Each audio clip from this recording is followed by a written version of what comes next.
Hey, what's up, everybody? This is Tim Hart, branch manager of VanDyk Mortgage here in Fort Myers. Bringing you another episode of our series for home buyers, bringing you some education. So today, we got my friend here, Erik Halgrim from Old Florida Title. Erik, how you doing, buddy? Good, Tim. How are you? Good. Been a long time, man. You all right? I'm doing okay. Good. Erik and I are buddies from way back when. We've been doing business for a while. Him and his brother own a title company. And I thought it'd be cool to bring Erik in to provide, bring another part to our series. We've done insurance, and you guys have heard from our processor, underwriter, all types of aspects of the mortgage process. And so, Erik, I thought it'd be cool for them to get to know the title company, because we always talk about, like, so many people are involved in the real estate transaction, insurance, title, surveyor, all of these people. Lots of moving parts. Lots of moving parts, man. We talk about, like, it's a minefield sometimes, right? Like, but we're going to walk you through it. Right. Everywhere. So before we get into it, though, Erik, let's hear about Old Florida Title. You've been around for a while. We have. Tell us about it, buddy. Okay, Tim, I sure will. We've been in business for about 20 years. Actually, I think we're going on 21 years. My brother and I own this agency. We started it, I think, at the very end of 1998. So I think, counting up, that's like we're going into year 21. Bob, my brother and business partner, started out doing title searches a few years before while I was still in college. So as I got out, we had formed, I started working as well at a title agency. And then very shortly after, we opened up Old Florida Title, went out on our own, and kind of been going ever since. So both born and raised here, and in this community, very involved. So. You didn't go back far enough, bro. I'll say it. He knows Thomas Edison. I do not know Thomas Edison, but we do have some history where our family had an affiliation with Thomas Edison. My grandfather was actually, when he was a kid here, he actually graduated from Fort Myers High School, but he actually worked with Thomas Edison as a kid and a teenager, actually teaching Thomas Edison's grandchildren how to fish, how to swim, things like that. And Thomas Edison took a liking to him, actually hired him on kind of part-time while my grandfather went to school, graduated from Fort Myers High School.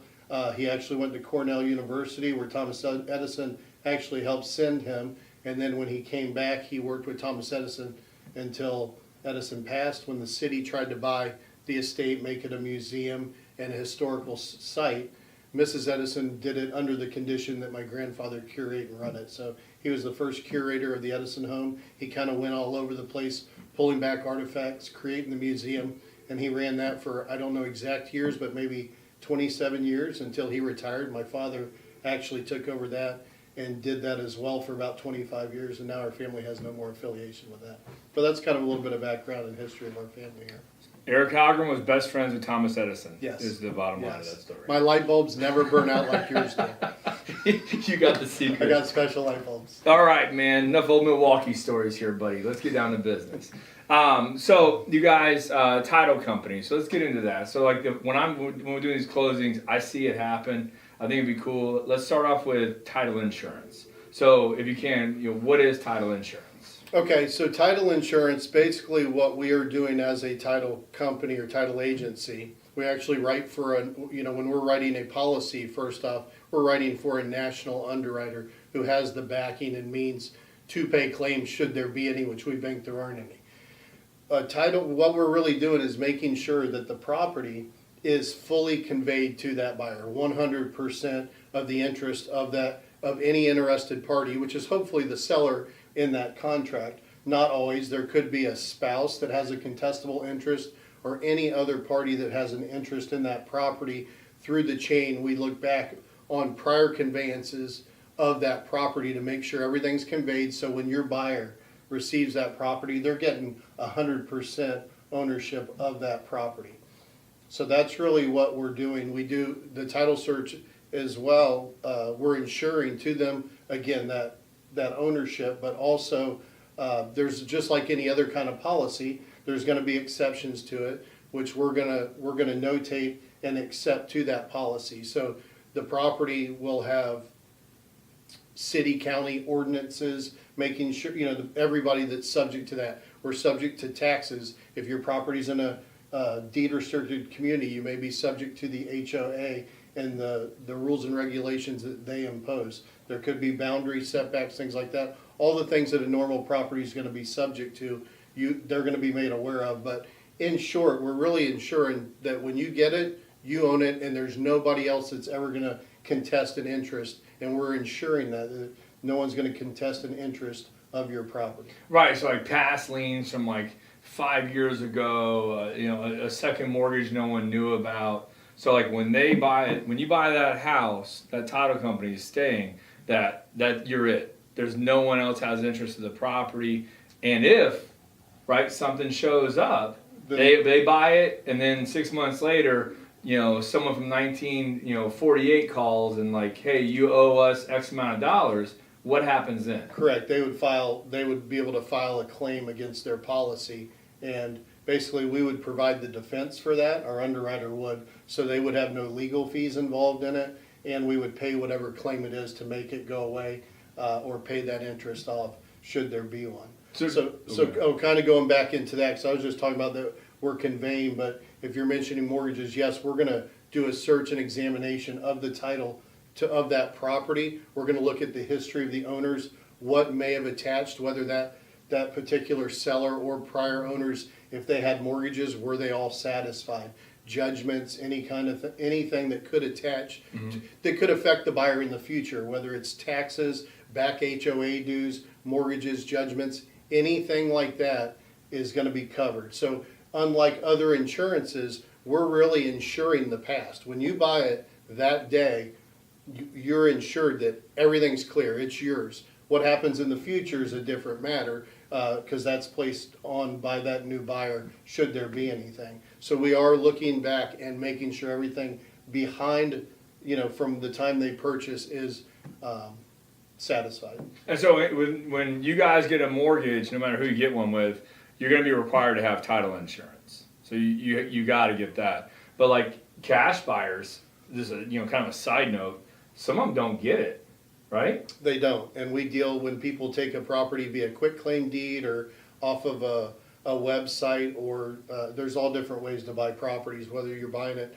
from a foreclosure or one of these, I don't know what they call these companies that have listings online.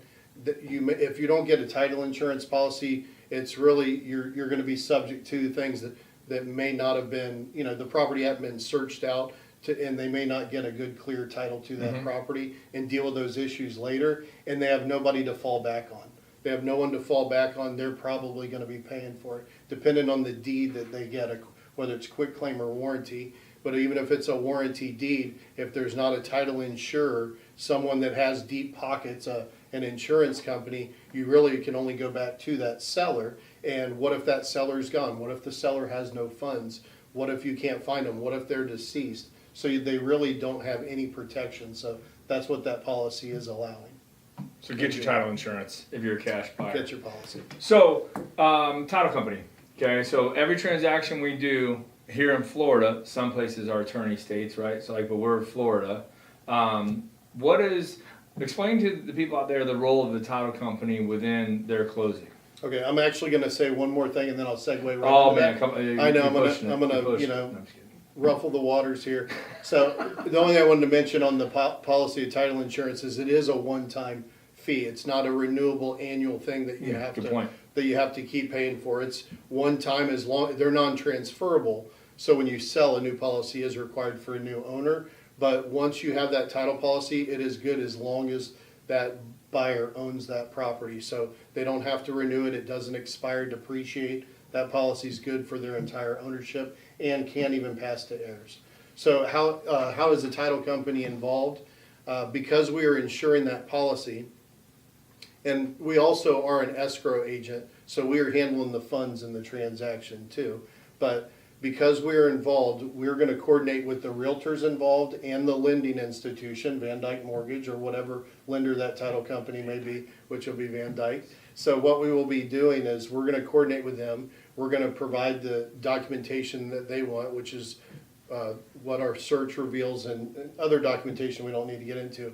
But they're going to actually send us the closing package, the loan documents. since we are the insurance agents and we're insuring also a loan policy, which we didn't talk about, we talked more about insuring a buyer, but a lender requires that policy that insures their lien position, their first lien. If something happens, they are paid first, should there be a foreclosure. So nothing really is in front of them. So because of that, they leave us to make sure their package and their documents are executed correctly. So we're perfecting their lien per se. And we're gonna now take that instrument after closing, we're gonna record it in public record to make that transfer. And so we handle all of that part of the transaction as well as the funds. The buyer places their deposit, the loan money comes to us, and we disperse out per the settlement statement, which is gonna be all those items that go into your closing, as well as paying any debts that the seller have off that is gonna affect that property. If there's a mortgage or back taxes or whatever it may be, everything is paid at settlement, and we handle all that as the escrow agent as well. To the penny. To the penny.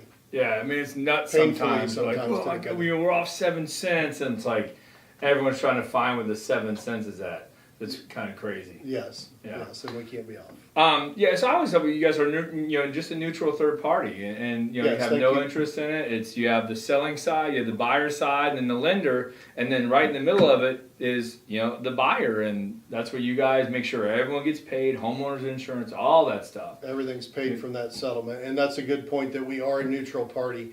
And a lot of times, customarily in Lee County, the seller usually chooses. It is negotiable, but the seller usually chooses the title company and pays for the owner's title policy. Therefore, since they're paying for it, they choose the title company. But it is a misconception to think that we represent the seller any more so than we do the buyer. We're a disinterested party in the transaction. Right. No, for sure. So let's get into real quick some tips for buyers and sellers.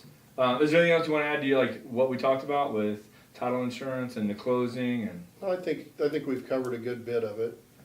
As far as tips, closing usually takes, guys, just so you know, under an hour.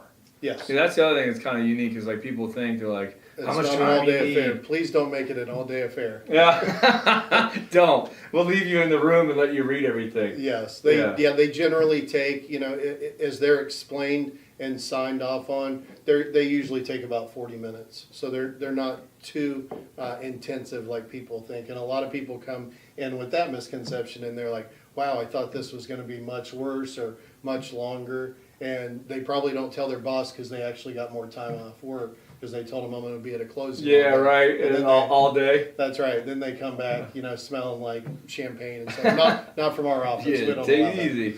Nobody drinks at closings. Don't do that. No. All right, so buyer and seller tips. Then let's. I know wire fraud out there is a biggie that I wanted you to touch on. Yes, wire fraud. So another thing that a lot of people are hung up on are wire transfers, and we have a lot of people that do not want to send their funds, their balance due after all the numbers are worked up. They don't want to send because they hear about wire fraud.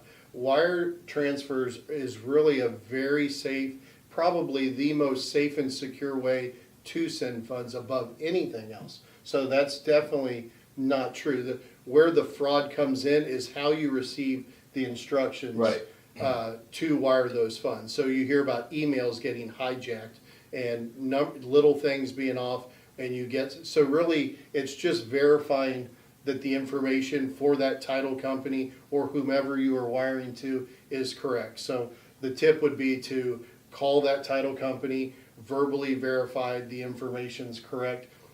They can read it off to you, or you could read it to them and verify if you received it via email. So once you've done that, you've really taken the fraud out of it. Right. Just make sure you know who you're wiring to, and then the wire is the safest way.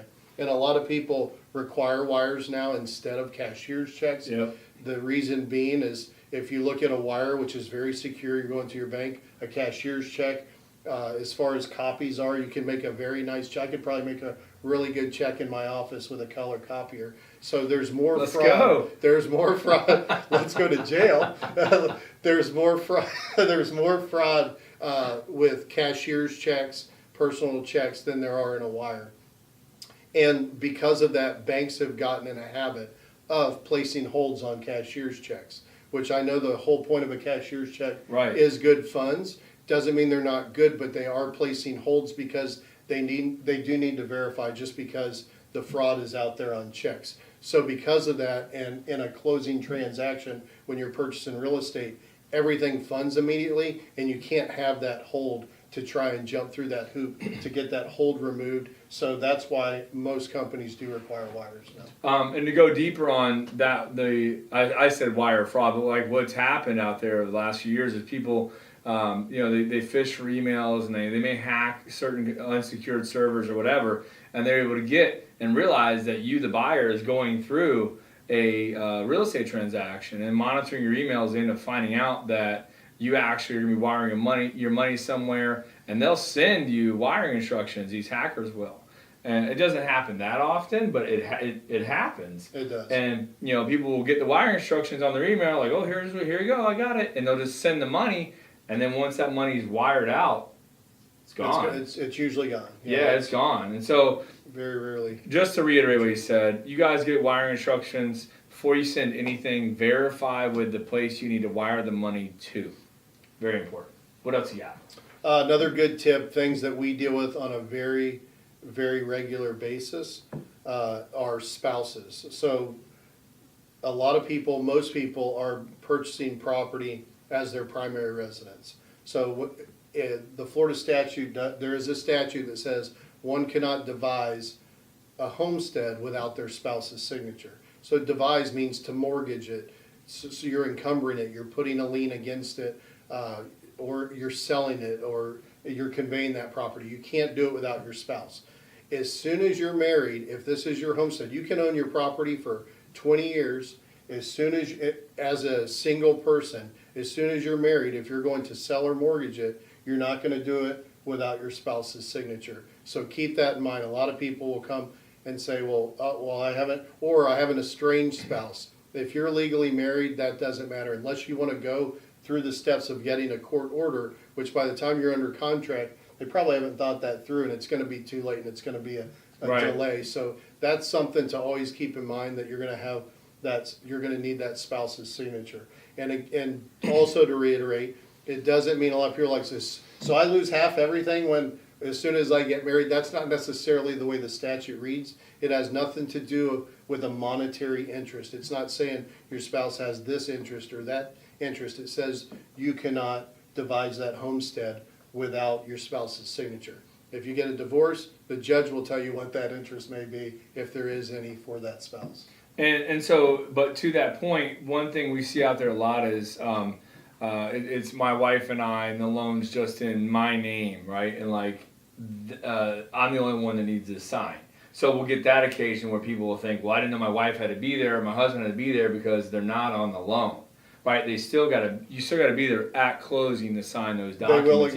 They will acknowledge that mortgage. Mm-hmm. Okay, so basically, because of that mortgage, and they're encumbering the property, so they're devising it in some sort of way, that spouse will have to sign that mortgage, and maybe some other documentation that lender may require. It just depends. They're all what they want a non-borrowing spouse to be disclosed, but they definitely have to sign that mortgage. And to kind of put it very plainly, and it does state in the mortgage, if they're not signing the note, that spouse or whoever is not personally obligated to pay. So they're not taking any obligation. They're just acknowledging. So they're really saying, I accept this mortgage on the property. Should I have any interest because of that statute, I'm accepting it. This gives, again, the lender basically every interested party, again, has acknowledged. So if that mortgage was ever foreclosed on, a mortgage company cannot foreclose just someone's interest. They have to foreclose the full property, which means they have to take everyone's who has an interest in that. They have to take everyone's interest. That doesn't mean that person who's the non-borrower has any obligation or can be sought after personally, but they can now foreclose that person's interest out. That person can't say, well, I never accepted that mortgage. So it's really just an acceptance of the lien. And so, but this only is involved with primary residences. Residence. Vacation home investment property, you can be married and be the only one signing. Correct. Yeah. Unless that person's titled. Of course, anybody titled on the property has an interest. Right. two individuals as business partners would both have to sign. But yes, if you have a property as John Doe, a married man, and it's an investment, your spouse does not have to sign if they're not titled to it and you own it individually or in an LLC or whatever means you may hold title to it. So it's only for primary residence that comes up. Cool, man. Good job, dude. Well, thank you. It was fun. Fun. You guys, that's the episode about title insurance and what does a title company do. Thank you, Erik Halgrim from Old Florida Title. Well, where can they contact you here in Fort Myers? I appreciate that, Tim. Our office phone number is 239-334-6558. My email is Erik with a K, E-R-I-K, at oldfltitle.com. You can always send me an email, give me a call. I'm happy to answer any questions that I may be able to for you. We also have a website that's not very good because we don't utilize it too much, in all honesty. But it's times, bro. But it's oldfltitle.com as well. Old FL website is what it is. That's right. That's right. It sure is. And so I'm just messing with you. So thanks, dude. Appreciate it, man. Okay. Thanks for having me. You got it, buddy. Hey, you guys out there, we can help you out with a mortgage. Don't hesitate to call us. We're a direct lender right here in Fort Myers. We can fully underwrite a pre-approval before you're even out looking for a home. We can get you an underwritten pre-approval. So let me know if I can help you with that. Give me a call anytime, 239-437-4278. I'll put the rest of my contact info in the body of the post there. So anything we ever do, let us know. Don't forget to like, share, and subscribe to the YouTube channel we have and our Facebook page.